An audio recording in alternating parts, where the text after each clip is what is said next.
말씀 보시겠습니다. 열왕기상 17장 말씀 함께 보시겠습니다. 열왕기상 17장 12절부터 14절 말씀입니다.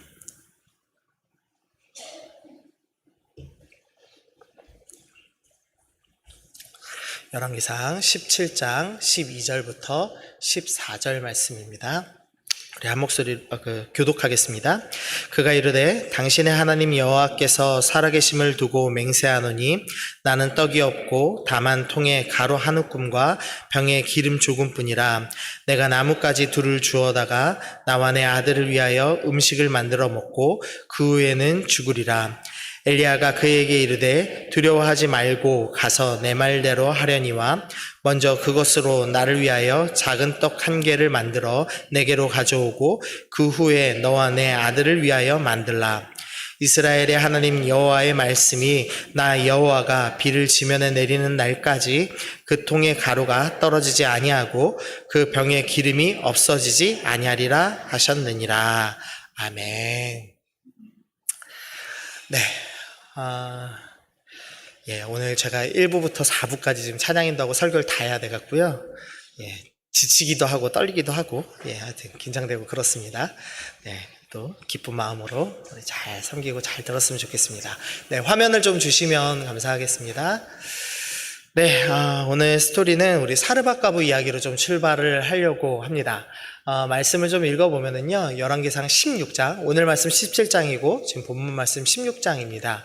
오므리의 아들 아합이 그의 이전의 모든 사람보다 여호와 보시기에 악을 더욱 행하여 느밧의 아들 여로보암의 죄를 따라 행하는 것을 오히려 가볍게 여기고 시돈 사람의 왕 엣바알의 딸 이세벨을 아내로 삼고 가서 바알을 섬겨 예배하고 라는 말씀으로 출발을 합니다. 이 말씀을 이해하기 위해서는 조금 당시의 역사를 좀 이해해야 되는데요. 이 다윗과 솔로몬 시대까지는 이스라엘이 통일왕국으로 하나로 존재했습니다.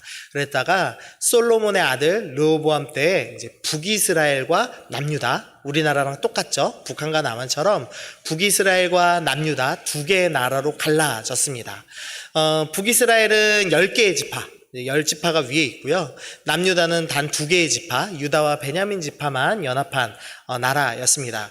우리가 생각할 때는 이제 북이스라엘은 10지파고 남유다는 2지파니까 당연히 이제 북이스라엘이 더 세지 않을까? 이제 이렇게 생각하기가 더 쉽습니다. 그런데 이제 문제가 하나 있습니다. 이 솔로몬이 지혜로운데 이 하나님이 주신 지혜를 가지고 하나님이 주신 뜻대로 산 것이 아니라 자기의 뜻대로 살았죠. 그래서 이 주신 놀라운 지혜로 어떤 일을 했냐면 혹시나 모를 일을 대비했습니다. 그래서 북이스라엘보다는 남유다 중심으로 발전을 했습니다. 무슨 소리냐면 이 성을 하나 만들더라도 그리고 창고를 하나 만들더라도 남유다에 집중해서 만들었습니다. 그리고 군대 육성도 이 북이스라엘의 10지파가 아니라 유다지파 중심의 군대로 만들었습니다. 그래서 나라가 이 반으로 쪼개져서 10지파, 2지파로 나뉘었지만 사실은 국가의 모든 기반 시설들 그리고 군대는 전부 남유다에 집중되어 있었습니다. 남유다는 군대도 있고 돈도 있고 가진 모든 게 다 있는 나라이고 북이스라엘은 사람만 있는 나라였습니다. 그러니까 이제 북이스라엘 왕들이 매우 좀 어려운 지금 상황에 처해 있는 겁니다. 그래서 이 북이스라엘 왕들이 어떻게 하면 이제 남유다를 이길 것인가가 문제가 된 겁니다. 보통 이제 같은 민족이 찢어져서 싸우면 더 치열하게 싸우죠. 우리도 이제 북한과 남한이 치열하게 싸우는 것처럼 북이스라엘과 남유다가 이제 치열하게 싸우기 시작하는 겁니다.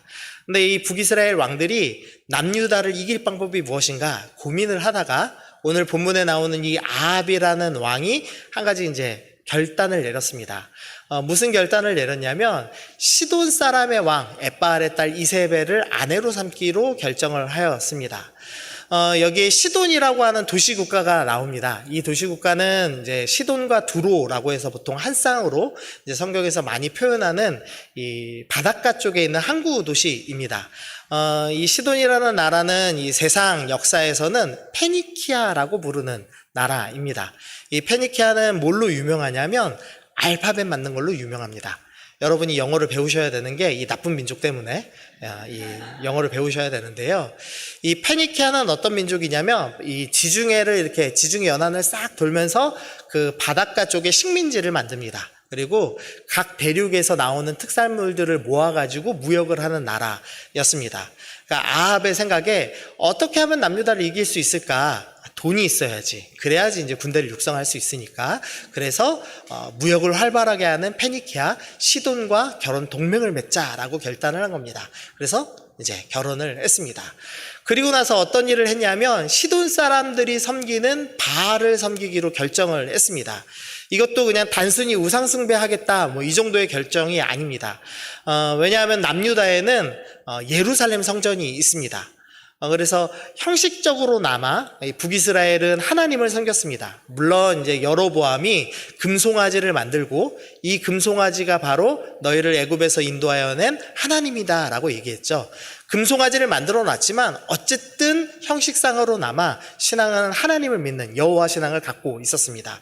그러니까 북이스라엘 왕들 입장에서는 언젠가 북이스라엘의 회개운동이 일어나면, 부흥이 일어나면 예루살렘 성전으로 다 예배드리고 가고 싶을 거다. 이런 이제 생각이 있었죠. 그래서 어떻게 하면 남유다랑 차별점을 둘 것인가? 이왕이면 종교를 바꾸자라는 결정을 한 겁니다. 그래서 시돈과 결혼 동맹하면서 바알 숭배를 본격적으로 시작하여서 남유다랑 차별점을 뒀습니다. 세상이 볼 때는 매우 이제 지혜로운 방법이죠. 그러나 하나님 보실 때는 지혜로운 방법이 아니었습니다. 이 바알이라는 신은 어떤 신이냐면 천둥과 번개의 신입니다. 이 천둥과 번개가 치면은 뭐가 내리냐면 비가 같이 내리죠. 그래서 비가 내리면 농사가 잘 됩니다. 그래서 풍요의 신이라고 불리기도 했습니다. 그래서 바알을 섬기는 것은 정치적으로도 매우 좋은 일이고 또 종교적으로도 우리가 풍요하게 될 거야 라는 이제 메시지를 백성들한테 심어줄 수가 있었습니다. 하나님께서 이제 이 아합의 악한 행동을 보시고 이제 선지자 엘리야를 보내십니다. 길르앗에 우거하는 자 중에 디셉 사람 엘리야가 아합 왕에게 가서 말합니다. 내가 섬기는 이스라엘 하나님 여호와께서 살아계심을 두고 맹세하노니 내 말이 없으면 수년 동안 비도 이슬도 있지 아니하리라. 성경에서 하나님께서 자기 자신을 뭐라고 표현하시냐면 생명수, 생명의 근원, 나는 생명의 물이다 라고 표현을 하십니다. 하나님께서 지금 너희가 생명의 근원된 생명수가 되는 나를 버리고 지금 풍요의 신을 쫓았느냐? 그럼 내가 생명수를 끊어버리겠다라고 말씀하시는 겁니다. 너희가 풍요의 신을 섬기느냐? 너희에게 풍요가 사라지게 하겠다라고 지금 말씀하시면서 비가 3년 반 동안 내리지 않는 무서운 이제 재앙을 허락하셨습니다. 이 엘리야가 지금 이 예언을 하고 나서 이제 도망갑니다. 그래서 처음에는 그릿 시냇가에 가서 까마귀가 지는 떡과 고기를 먹죠. 이제 그리고 나서 그릿 시냇가도 이제 마르게 됩니다. 그러자 하나님께서 아주 이제 희한한 명령을 하나 내리셨는데요. 우리 17장 9절 말씀 함께 읽어보겠습니다. 자, 시작. 너는 일어나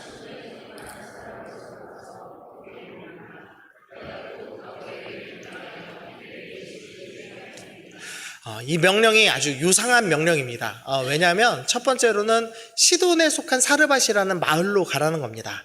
근데 문제는 엘리야가 시돈에 가면 안 됩니다. 왜냐하면 시돈은 바알 숭배의 중심지이고 지금 엘리야는 바알 숭배를 반대하는 예언을 하였기 때문에 떠돌이 도망다니고 있는 겁니다. 그런데 하나님께서 지금 바알 숭배 한복판 시돈 땅으로 들어가라라는 아주 위험한 명령을 주고 계십니다. 그래서 따르기 힘든 명령이었습니다. 그리고 더 희한한 명령이 있는데요. 그게 뭐냐면 과부에게 음식을 받으라는 명령입니다. 성경에서는 대표적으로 이 최빈곤층을 의미하는 이제 사람들이 세 부류가 있습니다. 고아와 과부와 객입니다.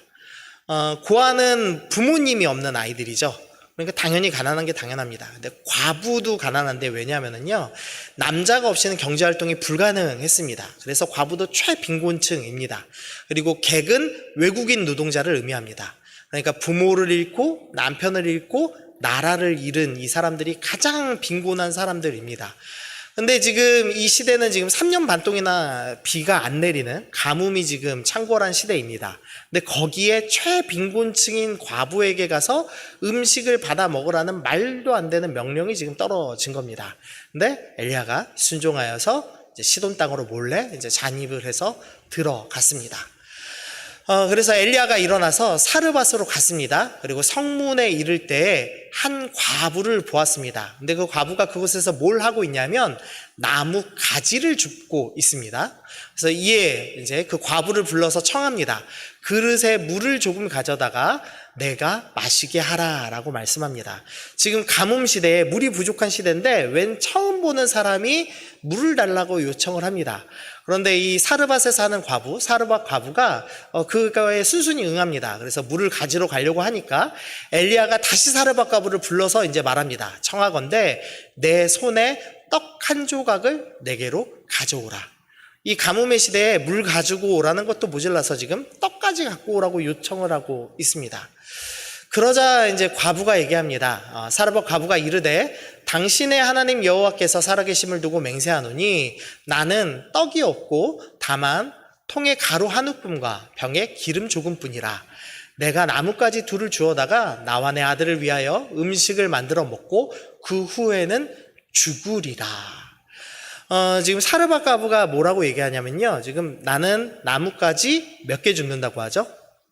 2개 줍습니다. 나뭇가지 2개로 불 때면은 뭐 몇 분이나 뗄 수 있을까요?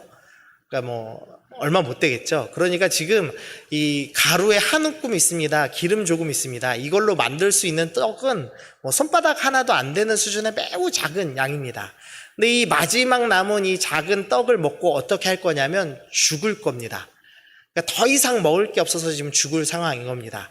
그러니까 우리로 굳이 따지면은 이제 웬 여인이 놀이터에 갔는데 동전을 막 모래를 파갖고 동전을 줍고 있는 겁니다.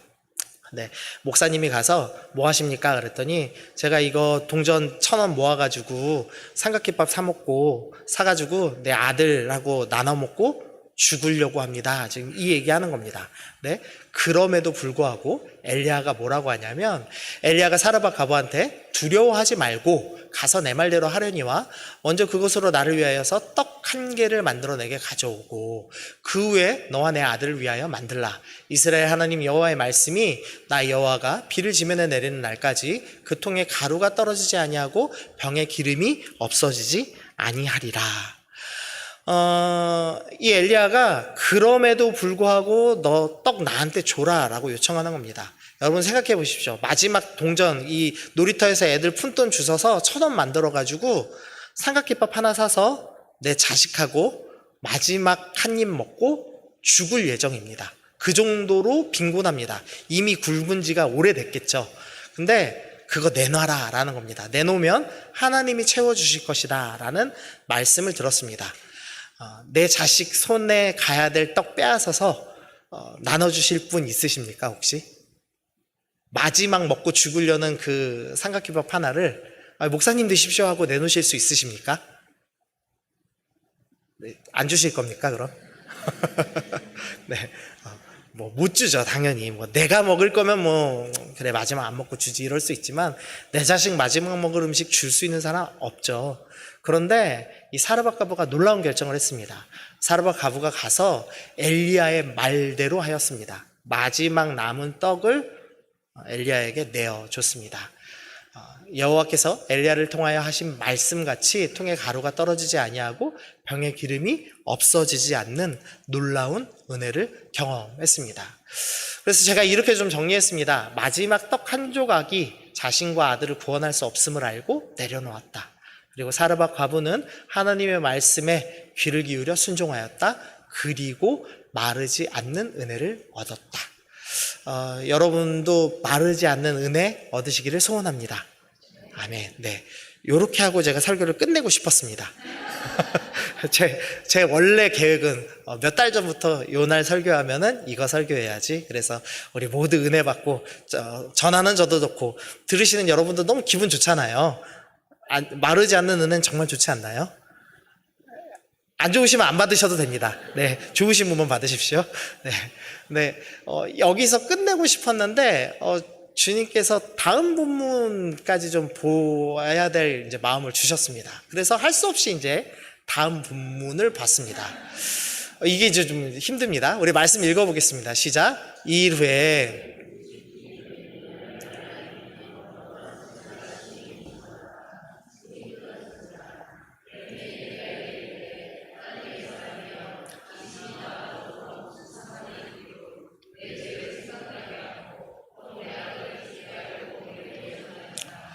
이 떡을 먹은 사건, 그리고 마르지 않는 은혜를 누리고 있는 이 중에 그 아들이 병들어서 죽었습니다.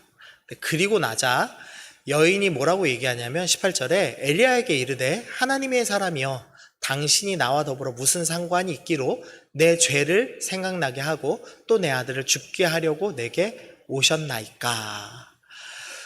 무슨 말이냐면 당신이 오셔서 우리 아들 죽었습니다 라고 얘기하는 겁니다. 왜 이런 생각을 하고 있냐면 과부가 생각할 때 자신이 믿는 시돈의 바알이 아니라 이스라엘의 하나님은 재앙을 내리는 신입니다. 3년 반 동안 비가 내리지 않게 하는 무지막지한 재앙을 내리는 신입니다. 근데 그 신의 선지자가 자기를 찾아온 겁니다. 그리고 떡을 내놓으라고 하는 겁니다. 근데 두려워서 더 큰 재앙 맞을까봐 떡을 내놨던 겁니다. 그랬는데 자기의 걱정 그대로 자기 아들이 죽어버렸습니다. 그러니까 과부가 당신이 와서 내 죄 때문에 죽었지만 당신이 와서 이 모든 재앙이 일어났습니다 라고 지금 이야기를 하고 있는 겁니다. 그래서 이제 이 질문이 생각난 겁니다. 과부가 마지막 떡 한 조각을 내려놓은 이유는 뭘까? 그 이유는 믿음 때문이 아니라 두려움 때문에 내려놨다라는 것을 확인할 수가 있었습니다. 그리고 나서 이제 한 명이 더 생각났습니다. 제자 도마입니다.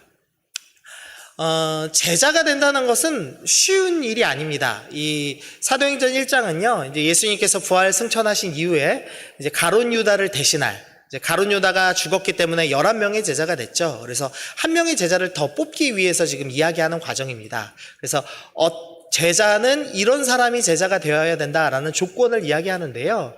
이러함으로 요한의 세례로부터, 그러니까 세례 요한이 세례를 예수님께 베푸실 때부터 그 이후로 우리 가운데 올려져 가신 날까지, 이제 부활하시고 승천하신 날까지, 즉 예수님께서 공생애 하시던 그 사역 기간 동안에 3년 반 기간 동안에 주 예수께서 우리 가운데 출입하실 때 항상 우리와 함께 다니던 사람 중에 한 명을 세워서 제자를 삼자라고 이야기하는 스토리입니다. 그래서 제자의 조건이 뭐냐면 예수님과 3년 동안 공생에 함께한 사람입니다. 그러니까 예수님과 동고동락한 사람, 고생 함께한 사람, 그 사람이 제자인 거죠. 그러니까 제자 도마는 꽤나 괜찮은 뛰어난 훈련을 받았습니다. 단순히 그냥 고생만 한 게 아니었습니다. 예수님의 말씀을 직접 들었습니다. 그래서 예수님께서 산에 올라가셔서 산상수훈하시는 것을 들으셨고, 그다음에 비유의 말씀, 그리고 제자들을 따로 불러서 비유풀이하는 그 모든 내용들을 다 들었습니다. 무엇보다 기적을 직접 봤습니다. 베드로의 장모의 열병이 낫는 것을 보았고요.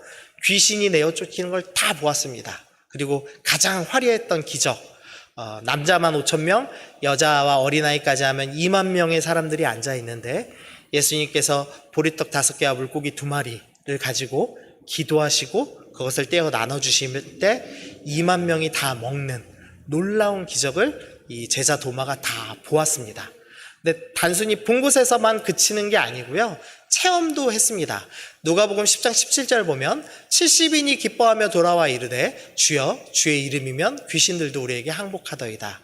이 70명의 제자들이 2명씩 짝지어서 전도행을 갔습니다. 근데 그때 어떤 일이 일어났냐면 귀신들이 항복하는 일들이 일어났습니다. 그러니까 제자들이 기도하면 귀신이 쫓겨나가는 놀라운 경험도 했습니다. 이런 경험을 다 한 제자였습니다. 또 요한복음 11장 16절 보면은요, 디두모라고도 하는 도마가 다른 제자에게 말하되 우리도 주와 함께 죽으러 가자라는 말을 합니다. 이 말씀의 배경은 뭐냐면 지금 이 유대 땅에서 나사로라고 하는 사람이 죽었습니다. 근데 이 나사로가 어디서 죽었냐면 예루살렘 바로 옆 동네인 베다니에서 죽었습니다. 근데 이때 유다 사람들이 이 예수님을 죽이려고 결심을 했습니다. 그래서 예수님은 외곽에 있는 이방인들 지역을 돌아다니시면서 사역을 하고 계실 때인데 갑자기 예수님께서 나사로에게 가자라고 하시면서 유대 땅으로 들어가겠다라고 말씀하시는 겁니다. 그러니까 적진 한복판으로 들어가겠다라고 말씀하시는 겁니다.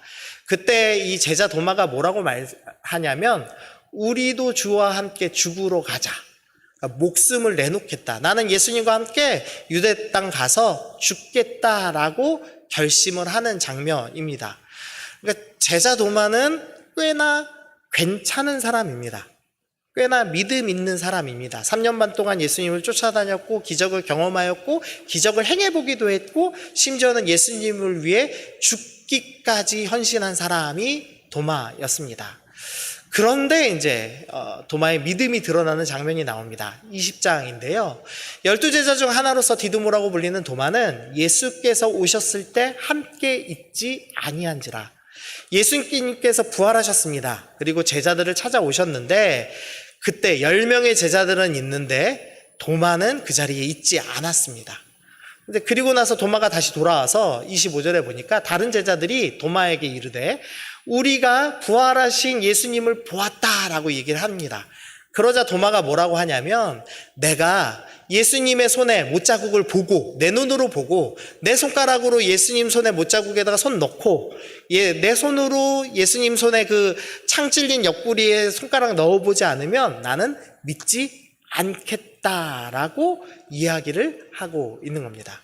3년이나 온임을 당해 따라다녔던 제자가 예수님 부활하셨습니다 라는 말씀을 듣고 나서 무슨 반응을 하냐면 나는 못 믿겠다라고 이야기를 하고 있는 거죠. 그러면 이제 또 질문을 하나 해봐야겠죠. 도마는 도대체 무슨 생각으로 왜 어떻게 3년간 예수님을 따랐을까입니다. 도마는 믿음이 있어서 예수님을 구주로 믿기 때문에 3년간 따라다닌 게 아니었다라는 것을 알 수가 있습니다.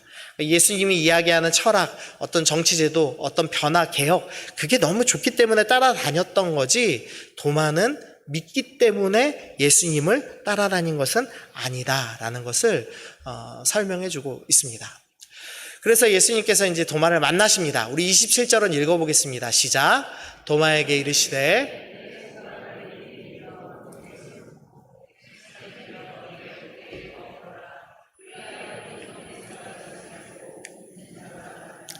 예수님께서 이 도마에 대해서 도마의 믿음을 이렇게 평가하십니다. 믿음 없는 자가 되지 말고, 즉 도마야 너는 믿음이 없다라고 말씀을 하신 겁니다. 지금 이 두 사르밧 과부와 도마의 공통점이 있습니다. 둘 다 위대한 신앙인처럼 보였습니다. 마지막 가진 떡을 내어놓을 수 있는, 심지어 자기 아들이 먹을 마지막 음식까지 내어놓을 수 있는 사람, 하나님의 음성을 듣고 순종하고 또 도망 다니고 있는 이 선지자를 위해서 자신의 다락방을 내어줄 수 있을 만한 믿음의 사람처럼 사르밧 과부가 보였고, 또 도마는 3년간 예수님을 따라다니고 목숨을 내놓을 수 있는 믿음의 사람처럼 보였지만 실제로는 믿지 않았다는 사실입니다. 질문 하나 드리겠습니다. 여러분 믿으십니까?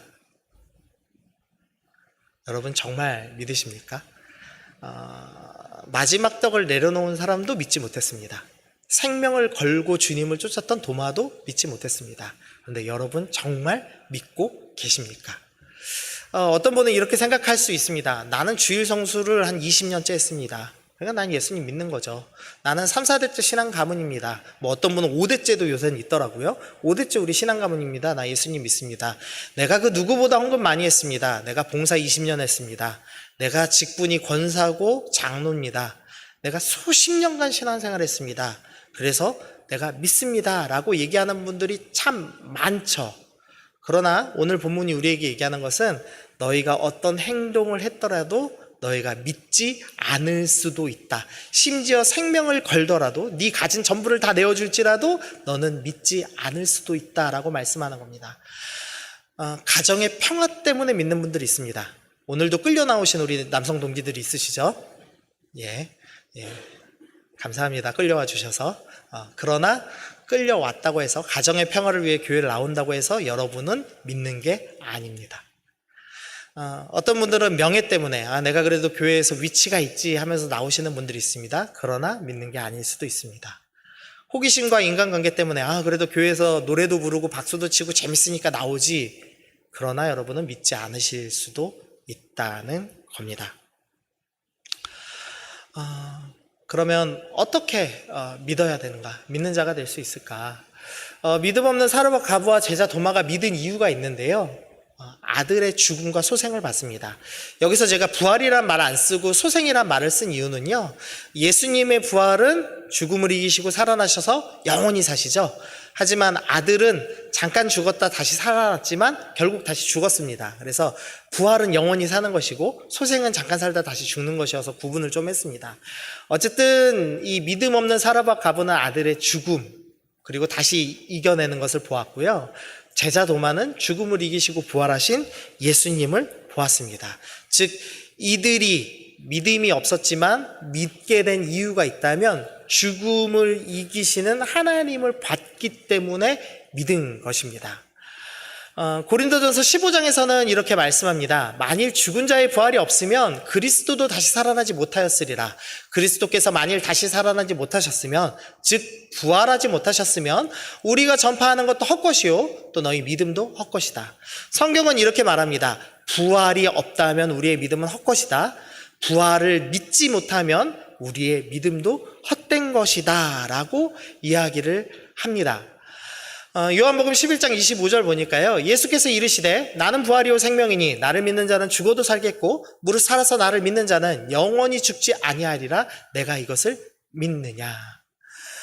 주님께서 지금 말씀하고 계시는 겁니다. 너희가 어떤 행동, 어떤 신앙적인 행위, 그래서 생명을 내어주는 행위를 보일지라도 너희는 믿음 없는 자일 수도 있다. 그리고 믿음이 없는 자는 지옥에 간다. 우리가 단순히 생각하면 안 됩니다. 내가 믿음 없이 교회에 왔다 갔다 하면은 그래도 믿음 생기겠지? 천만의 말씀입니다.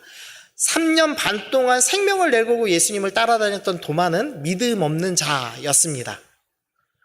여러분도 믿음 없는 자일지도 모릅니다. 그리고 믿음이 없는 자의 결말은 지옥입니다. 누구도 피할 수가 없습니다. 그래서 여러분이 꼭 하셔야 되는 일이 있는데, 죽음을 이기시고 부활하신 예수님을 믿어야 합니다. 부활은 영원한 생명을 의미합니다. 죽음에서 이기고 영원한 생명이 허락됩니다. 그러면 이제부터 어떤 문제가 생기냐면, 내가 이 땅에서 움켜쥐고 살았는데 이 땅의 것은 짧고 아무것도 아니고 사라지는 헛것이고 안개와 같은 것이구나 라는 것을 깨닫습니다. 그리고 영원한 것에 관심을 갖고 집중하게 되죠. 죽음을 이기시고 부활하신 예수님께서 뭐라고 말씀하시냐면, 영원한 하나님 나라가 있다. 죽음을 이기신 주님께서 왕이 되시고 하나님 나라가 만들어져 있고 너희에게 거처가 예비되어 있다라고 약속하십니다. 그래서 죽음을 이기고 부활하신 예수님을 믿는 자들은 이 영원한 하나님 나라의 백성이 될 수 있다라고 말씀합니다. 그래서 죽음을 이기고 부활하신 예수님 믿는 성도는 이 땅의 것에 더 이상 관심 두지 않습니다. 죽음을 더 이상 두려워하지 않습니다. 이 땅에서 뭘 움켜쥐느냐는 중요하지 않습니다. 하나님 나라 영원한 것에 관심을 두고 살아가게 된다는 것입니다. 그래서 여러분들이 오늘 꼭 결정하셔야 됩니다. 나는 믿고 있는가? 내 행위가 내 믿음을 증명하지 않는구나. 그럼 나는 믿고 있는가? 뭘 믿고 있는가? 죽으시고 부활하신 예수님을 믿고 있는가? 이 땅의 것이 헛것이며 영원한 하나님 나라가 있다는 것을 정말 믿고 있는가를 점검하셔야 된다는 겁니다. 그러면 이제 어떻게 믿을 수 있는가를 좀 생각해 봤습니다. 사르밧 가부는 기적 때문에 믿었습니다. 아들이 죽고 부활하는 것 때문에 믿었습니다. 성경에는 기적 때문에 믿은 사람들이 여럿 있죠. 그리고 도마나 이 동생 야고보, 그리고 바울은 예수님께서 직접 임재하신 것을 보고 믿었습니다. 부활하신 예수님이 찾아오셔서 육체로 딱 보여주시는 걸 보고 믿었습니다. 근데 이제 저희가 기적 보고 믿고 예수님께서 직접 찾아오시면 참 좋은데 안 오시잖아요. 보신 분 계시나요? 네, 계시면 이제 진짜 잘 믿는 거거나 이제 하얀 집을 가보시거나 이제 둘 중에 하나 하셔야 되는데, 예수님이 잘 안 나타나십니다. 그러면 어떻게 믿어야 되지라고 생각했을 때 결론입니다. 성경을 읽으셔야 합니다. 성경의 그 교회 역사 수천 년 동안 수많은 사람들이 예수님을 믿었던 것은 기적을 경험했기 때문도 아니고 부활하신 예수님을 직접 만져봤기 때문도 아닙니다. 말씀 읽고 말씀을 통해서 죽으시고 부활하신 예수님이 믿어져서 믿은 겁니다. 믿음은 말씀을 통해서 일어납니다. 여러분들이 만약에 위대한 믿음의 행위들, 신앙생활들을 하고 있지만 말씀을 읽고 있지 않다면 여러분은 사실 안 믿을 가능성이 매우 높습니다. 말씀을 읽지 않지만 나는 믿음이 너무 좋습니다 라는 것은 거짓말이죠. 그럴 수가 없습니다. 여러분 말씀 안 읽고 있다면 여러분의 믿음은 가짜이고 헛것일 수 있습니다. 믿음이 헛것이라는 것은 죽음 이후에 지옥이 있다는 것이죠. 그래서 여러분 말씀 읽으셔야 합니다. 그냥 읽으면 좋다 아닙니다. 교양 과목 아닙니다. 말씀 읽지 않으면 여러분은 믿고 있지 않을 수도 있다라는 겁니다. 은혜를 하나 드리고 끝내겠습니다. 도마의 신앙 고백이라는 좀 제목을 정해봤는데요. 신명기 6장 4절 말씀은 이 유대인들이 매일마다 암송하는 말씀입니다. 그래서 별명이 쉐마라는 별명을 갖고 있는데요. 들으라, 이스라엘아 들으라, 우리 하나님 여호와는 오직 유일한 여호와시다. 이 이스라엘 사람들이 매일 고백하는데 뭐라고 고백하냐면 오직 유일한 여호와, 하나님은 나의 하나님이십니다 라고 고백하는 것이 자신들의 신앙 고백이었습니다. 근데 마지막까지 예수님을 믿지 않던 그 의심 많고 강팍했던 도마가 부활하신 주님을 만나고 나서 이렇게 고백합니다. 우리 말씀 읽어보겠습니다. 시작. 도마가 대답하여 이르되 의심 많았던 도마가 예수님을 만나고 고백합니다. 주님은 나의 주님이십니다. 나의 하나님이십니다. 이 표현은 단순한 표현이 아니라 쉐마의 고백을 하고 있는 겁니다. 내가 아침마다 평생 신명기 6장 4절에 여호와는 유일한 하나님입니다 라고 고백했는데 예수님 당신이 바로 그 유일한 하나님이시군요 라는 고백입니다. 성경 많은 사람들이 믿음의 고백을 했습니다. 베드로도 주는 그리스도시요 살아계신 하나님의 아들입니다 라는 위대한 고백을 하였죠. 그러나 유대인들 입장에서 가장 완벽한 신앙 고백은 도마의 고백입니다. 나의 주, 나의 하나님이십니다 라는 고백입니다. 가장 의심이 많고 끝까지 예수님을 믿지 않았던 도마가 죽으시고 부활하신 예수님을 만나고 나자 가장 완벽한 신앙 고백을 하였습니다. 여러분들 중에 아직 믿지 않고 아직 말씀을 읽어보지도 못한, 사실상 믿지 않는 것처럼 보이는 분들도 있을지 모르겠습니다. 여러분들이 오늘 말씀 듣고 결단하셔서 성경을 펴서 읽기 시작할 때 성령께서 깨닫게 하실 겁니다. 그래서 완전한 신앙 고백, 정말로 하나님께서 너무나 기뻐하시는 그런 신앙 고백과 믿음의 삶이 살아가게 될 줄로 믿습니다.